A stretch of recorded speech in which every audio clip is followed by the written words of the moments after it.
Hello everyone. For this tutorial video, I would like to give a proof of the perimeter and area of a rectangle, which is a little more difficult to determine than a square, but is still a relatively very easy shape to analyze.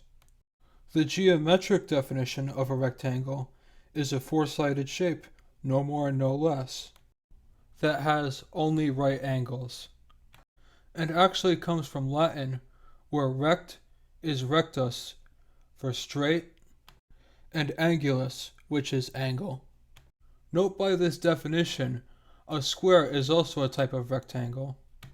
But when I introduce rectangles in this video, I am referring to all rectangles except squares.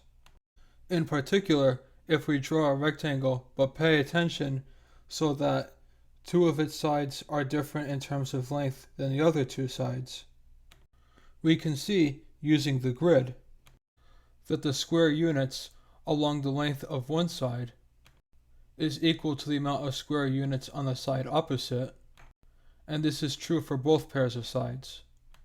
However, if we were to label the sides so that side 1 was opposite side 3 and side 2 was opposite side 4, we can see that side 2 has a different length than side 1 or 3, and the same is true for side 4.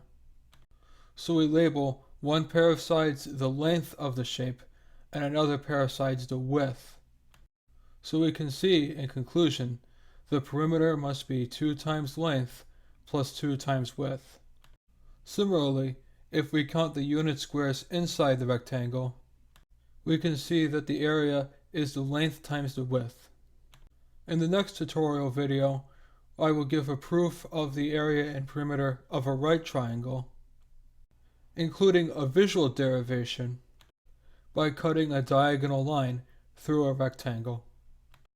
Don't forget to subscribe if you found this video informative, and make sure to see other tutorial videos, and follow me on either Facebook or Twitter for more content.